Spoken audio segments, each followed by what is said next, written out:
Supreme court फैसला करे कि फलानी फलानी सीटें फलानी पार्टी का हक है, सुप्रीम कोर्ट के फैसले को बाद देख लीजिए, मुझे शायद पता नहीं है, पता होगा, मिनटों में फारिग कर दीजिए नहीं।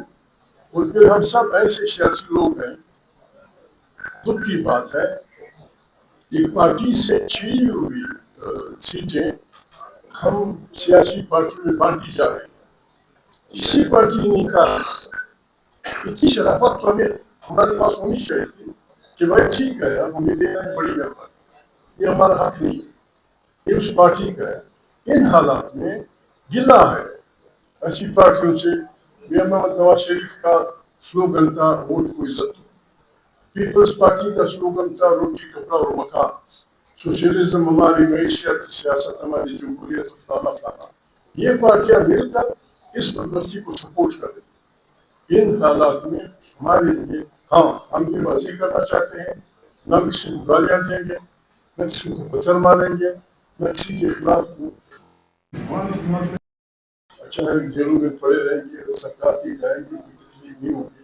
तो ये यार होगी, इंशाल्लाह सब हिम्मत करेंगे। बड़ी मेहरबानी। बिस्मिल्लाहिर्रहमानिर्रहीम। मैं पाकिस्तान तहरीक इंसाफ की जानिब से आपके सामने हाजिर हूँ, और जो बातें महमूद खान अशरफ साहब ने की, मैं समझता हूँ वक्त की जरूरत है। पाकिस्तान 78 साल से किताब में फंसा हुआ है। आज मैं देख रहा था, एक बड़े मौकर दानिश्वर ने लिखा कि पाकिस्तान में तो हमेशा ही ये होता रहा है, हमेशा इलेक्शन लूटे जाते रहे हैं, फलां साल भी लूटे गए, फलां साल भी लूटे गए, तो फिर क्या होगा अगर 2024 में भी लूटे गए? ये तो पाकिस्तान का एक निजाम है, इसको हमें मान लेना चाहिए और इसी तरह आगे बढ़ना चाहिए। तो हैरत होती है, आज पाकिस्तान के करोड़ों नौजवान जिन्होंने 8 फरवरी 2024 को इलेक्शन दिया, वो इलेक्शन में वोट दिया, वो पाकिस्तान की इस तारीख को नहीं मानते। वो एक उजाला चाहते हैं, उन्होंने उजाले के लिए वोट किया था। उनको आप ये नहीं कह सकते कि इलेक्शन तो 12 साल में भी लूटा गया था, इसलिए तुम भी अब चुप कर जाओ, तुम्हारा वोट अगर रद्द हो गया। पाकिस्तान में आज शऊर ठाणे मार रहा है। पाकिस्तान के नौजवान सिर्फ नौजवान नहीं, हम जैसे भी जो नौजवान नहीं है, अब बिल्कुल पुरअज़्म है कि हमने इस तारीख को बदलना है। लेकिन जब जमहूरियत नहीं होती किसी मुल्क में, तो ऐसा नहीं है कि सिर्फ इंतजामी हुकूमत फर्क हो जाता है, उस मुल्क का पूरा जो ज़ाविया नजर है उस सियासत का वो तब्दील हो जाता है। क्या वजह है कि 70 साल से ये मुल्क शुगर माफिया और पुराना माफिया और सीमेंट माफिया के लिए काम कर रहा है? हमारे बच्चे जो है, बार बार ये याद दहानी कराता हूँ, 15 साल की उम्र के बच्चों में 40% ऐसे हैं जो जिस्मानी तौर पर, दिमागी तौर पर अपनी उम्र से कहीं कम है। 40% ऐसे हैं जो किसी भी स्कूल में नहीं जाते, खास मदरसा हो या वोकेशनल ट्रेनिंग हो, कहीं भी नहीं जाते। तो क्या वजह है इस बात की? बांग्लादेश में ऐसा नहीं है, श्रीलंका में ऐसा नहीं। वजह यह है कि हमारे यहाँ जमहूरियत नहीं रही। वजह यह है कि इस रियासत ने हमेशा अशराफिया के मुफाद को देखा है, गरीब की आवाज को दबाया है, गरीब का वजूद जो है उसको अहम समझा है। तो आज ये नहीं मुमकिन। आज पाकिस्तान का गरीब, वो नौजवान हो या नौजवान ना हो, वो जानता है, वो मांगता है अपना, वो जानता है कि इस कौम के साथ क्या हुआ है। बड़ी मिसाल आज ही हमारे सामने आई है, पेट्रोल की कीमतें फिर बढ़ा दी गई। आज पाकिस्तान में पेट्रोल की कीमत, जो दुनिया में पेट्रोल की कीमत है, उसको 15 रुपए लीटर का है। इसी तरह चीनी को देखिए, चीनी बाहर गई, महंगी चीनी वापस आ गई, उसको वापस बरामद किया गया। तो कौन है जो ये सब कुछ कर रहा है? सबका फायदा किसको होता है? इसका फायदा उसी तबके को होता है जो इस मुल्क में जमहूरियत नहीं चाहता। तो इस मुल्क में 78 साल से ये खेल चल रहा है, ये तबका है जो अपने आप को अशराफिया कहलाता है, वो गठजोड़ करता है उन हुकूमतों से जो निजाम पर हावी है, और ये मिलकर अपने मुफादात का तहफ़्फ़ुज़ करते हैं। तो अब हम आपके सामने पेश हुए हैं कि हमने आवाज बुलंद करनी है, हमने अपनी आवाज अदालतों में बुलंद करने की कोशिश की ही है, आइंदा भी करेंगे। जो अदालतों की सूरत हाल है 26वीं आईनी तरमीम के बाद वो आपके सामने है। हमने अपनी आवाज पार्लियामान में बुलंद की है, और इससे बढ़कर बुलंद करने की कोशिश की तो इलेक्शन लूट किया गया।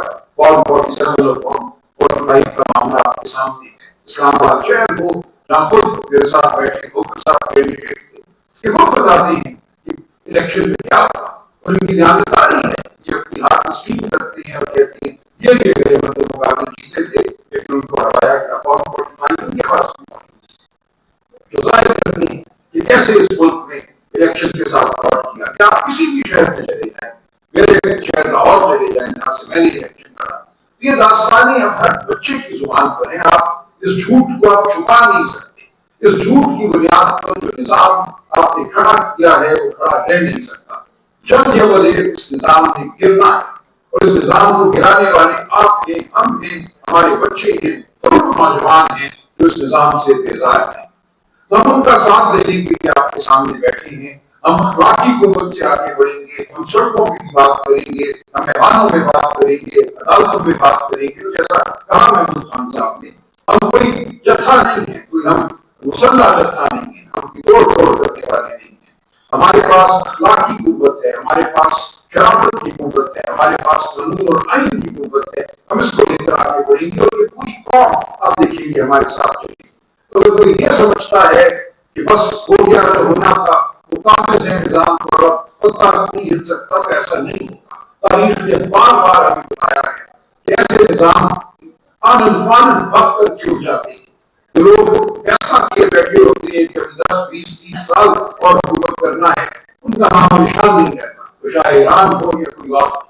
تو آپ سے گزارش ہے کہ ہمارا ساتھ دیجیے اور نظر رکھیے، دیکھیے کہ ہم کیا کرتے ہیں، ہمارا نظریہ کیا ہے، ہمارا رائے عمل کیا ہے۔ ہم آپ کے سامنے پاکستان کی جماعت کے طور پہ بیٹھے ہیں، تمام مقصد آپ کے سامنے بیٹھے ہیں، تمام خطے آپ کے سامنے بیٹھے ہیں، بلوچ، پختون، پنجابی، سندھی، یہ خوبصورت ایک گلدستہ ہے جس کو لے کر ہم آگے بڑھیں گے۔ اس میں نہ کوئی نسل کی تفریق ہے، نہ کوئی مسلک کی تفریق ہے، نہ کوئی راستے کی تفریق ہے، یہ پورے پاکستان کی آواز ہے جس کو ہم بلند کریں گے۔ میں تھوڑا سا اس تنظیم کو ڈھانچہ دیا ہے، اس کے جو چیدہ وزیر اعظم ہیں ان کا میں آپ کو بتاتا چلوں۔ ہمارے چیئرمین اس تحریک کے تحفظ آئین کے اشرف محمود خان اشرفزئی صاحب ہیں، وائس چیئرمین علامہ ناصر عباس صاحب نے، پی ایم ڈی میگل کے اختر جان میگل صاحب نے، اسی طرح سندھ یونائٹڈ پارٹی کے زین شاہ صاحب نے میرے ساتھ بیٹھے، مصطفیٰ عباس گوگر صاحب کی مولانا شیرانی صاحب سے میں درخواست کی ہے ان کی جانب سے بھی ہمیں نام دیا جائے عہدے کے لیے، وائس چیئرمین کے لیے۔ ہمارے سیکرٹری جنرل اسد یاسر صاحب ہوں گے جن کا تعلق پی ٹی آئی سے ہے، ہمارے سیکرٹری اطلاعات صاحبزادہ حامد رضا ہوں گے، اور حسین یوسف بھائی ہمارے ترجمان اور کوآرڈینیٹر ہوں گے۔ باقی ہم صوبائی سطح پہ بھی عہدیداران کا انتخاب کریں گے، وہ آپ کے سامنے بہت جلد آ رہا ہے۔ بہت شکریہ۔ ایک بات میں بول چاہتا ہوں، تمام ملک میں